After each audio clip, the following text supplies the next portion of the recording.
आप देख रहे हैं ENI live next generation media.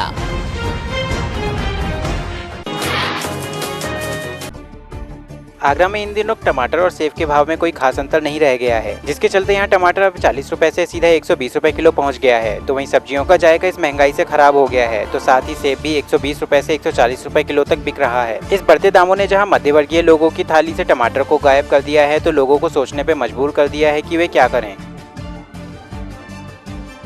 टमाटर 80 रुपए किलो चल रहा है आइटम। कितना भाव बढ़ा है अभी हाल फिलहाल? अभी करीबन 20 रुपए बढ़ चुका है, तो हो सकता है 120 रुपए हो जाए 2-4 दिन के अंदर। घटने का तो कोई काम ही नहीं है भाई। टमाटर पैदा ही नहीं है, पानी बरसात इतनी हुई नहीं है इधर आगरा के अंदर, तो जो कि टमाटर होगा। खेत में पानी देने के लिए लाइट नहीं है, कुछ नहीं है। महंगाई बढ़ गई है, टमाटर पे हर सब्जी पे महंगाई बढ़ चुकी है।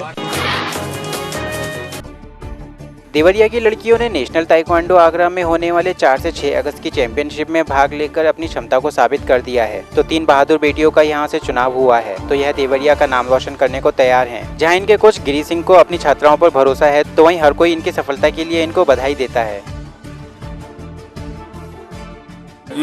राष्ट्रीय स्तर की प्रतियोगिता जो आगरा में होगी, उसके लिए प्रदेश टीम में सेलेक्ट हुई हैं।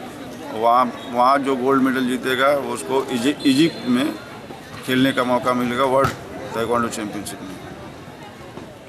इसमें नेशनल खेलने के लिए जा रहे हैं। कहाँ पे है सर नेशनल? आगरा में क्या तारीख को है? 4 से 6 अगस्त को। प्रतापगढ़ के बड़ौदा ग्रामीण बैंक की लकपेड़ा शाखा में तैनात प्रबंधक के साथ होमगार्ड ने अभद्रता करते हुए उनको पीट दिया। तो बता दें कि होमगार्ड का आरोप है कि उसका खाता बंद हो गया, तो इसके चलते उसने शाखा में हंगामा किया, जिसका प्रबंधक ने विरोध किया। तो ऐसे में पुलिस के फोन भी नहीं उठे। प्रतापगढ़ में आवास न मिलने से छप्पर में सो रहे वृद्ध पर अचानक दीवार गिर गई, जिसमें उसकी मौत हो गई। तो अब पुलिस ने शव को पोस्टमार्टम को भेजा है। तो बाबागंज के बाबूराय जहांपुर गाँव का मामला है।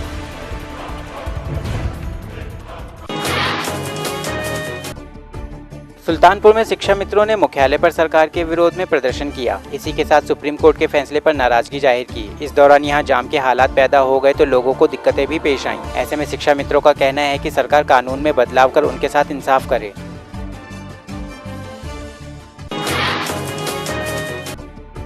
फिरोजाबाद में शिक्षा मित्रों ने दूसरे दिन भी प्रदर्शन जारी रखा, जिसके चलते जहां कोर्ट के फैसले का विरोध किया गया, तो वहीं BSA कार्यालय पर हंगामा किया। इस दौरान सरकार से कानून में बदलाव की मांग भी की गई।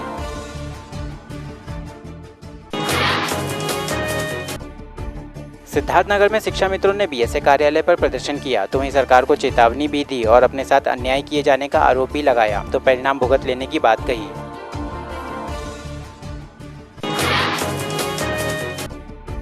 सीतापुर के नीमसार में महिलाओं ने जागरूकता रैली निकालकर जनमानस को संदेश दिया। तो वहीं बेटी बचाओ बेटी पढ़ाओ का संदेश देते हुए बेटियों को पढ़ाने का संदेश दिया गया।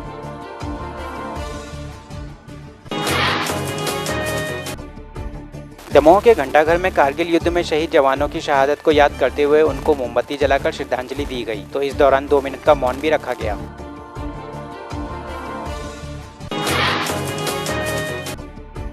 दमोह में बाल मजदूरी करते 15 बच्चों को पकड़कर उनकी समझाइश की गई। तो यह बच्चे होटलों पर काम करते थे। अब पुलिस ने इन बच्चों को मुक्त कराया है। तो वहीं बाल कल्याण समिति की मुस्कान योजना के तहत यह कार्रवाई की गई। इसी के साथ इनके माता पिता को भी बच्चों से काम न कराने की बात को कहा गया।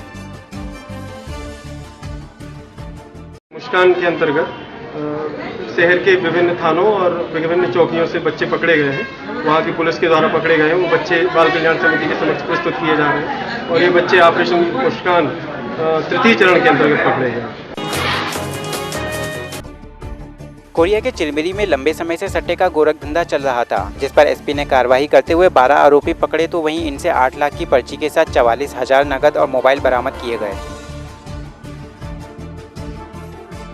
चिरमिरी क्षेत्र में लगातार सटोरियों के सक्रिय होने और बड़े पैमाने पर सट्टा खेले जाने की शिकायतें प्राप्त हो रही थी।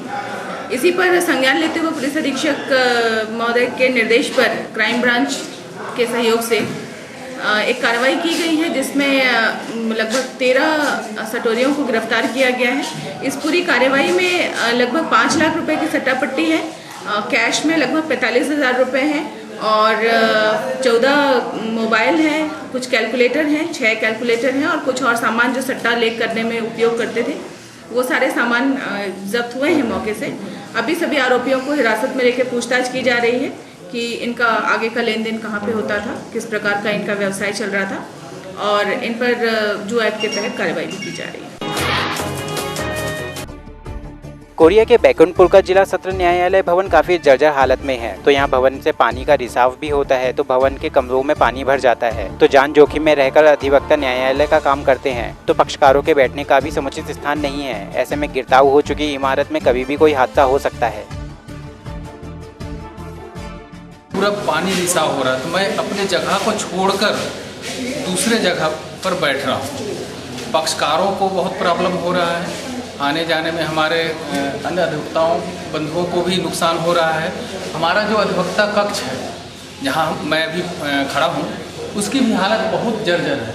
यहाँ भी पूरे पानी टपक रहे हैं, हम अधिवक्ताओं को बैठने के लिए प्रॉब्लम हो रहे हैं। इस संबंध में डीजे साहब से भी बात हुई थी पहले, तो उन्होंने जो पूर्व डीजे साहब थे उन्होंने नए बिल्डिंग के लिए बात की थी, उन्होंने काफ़ी प्रयास किया था और नए डीजे साहब से भी इस संबंध में चर्चा हुआ था, लेकिन अभी तक हैंडओवर नहीं हो पा रहा। इसके कारण अभी तक स्पष्ट नहीं हो पा रहा। किसी का कहना वित्तीय स्थिति है और किन्हीं का कहना कि कुछ अन्य कारण है।